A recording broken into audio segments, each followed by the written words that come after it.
අතන වතුර කොහොමද හොඳද බිව්වද ඔයාලා? එතන ඉතින් හොඳයි හදලා තිබ්බ එක නම් මොකද ගොඩක් කට්ටිය මහන්සිලා එන්නේ එතනට මේ පල්ලා ඉඳන් ඊලා එනවා ඒකේ වතුර තියෙන ගිතා හොඳයි මිනිස්සුන්ට මං තැන් වලින් හැදුවා උල්පත් වතුර ටික ඉවරයි දැන්. ඊට පස්සේ ඔක කන්ද මුදල්ලා මේ දවසේ රෑ දෙකේ දවල් දෙකේ තුනේ මහන්සිලා හැදුවේ. අද ඒක වතුර ස්පීඩ් එක මදි. ඊට පස්සේ අද තමයි ටිකක් ඔහම හැදුවේ.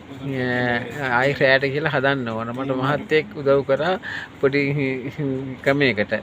ඒක මට හයියක් නැත්තම් මට බට ගන්න සල්ලි තිබුණේ නැහැ. බටවට 15000ක් යනවා. ඒක තමයි. එහෙම හරි වතුර ටිකක් තියෙන එක හොඳයි. කොහෙද මහත්තයා? එතන පොලිමේ බොනවා. ඔව්. පිරිලා බොනවා. අපි උනත් දැන් එතනින් වතුර බීලා කොහෙද යාර? අපි වැලිමට. වැලිමඩ කට්ටියන ප්‍රශ්නයක් නැහැ කියමුකෝ. යාපනී ආරේ මේ ඉඳලා මිනිස්සුන්ට උන්ට කට්ටියත් අපිත් එක්ක දැන් මේ කොළඹ කට්ටිය උත්තා. ඔව්. ඒ කට්ටියත් දැන් එනකම් තියෙනවා. දැන් එතන සිමෙන්ති දාලා කොන්ක්‍රීට් කරන්න ඕන. ඔතන ගැහුව කලින් ටැංකිය දික්වයකට හොයා ගන්නවන්නේ නැහැ. ඕකේ තා ගොඩක් වටාලියක් කරන් ගිහලා ඊයා මේව සේනම ගියා. එහෙම. තිරුවන් සරණ අනිරුක දෙයක් මට මේ ඒව තමයි දෙලොව පිංගන්නේ පිං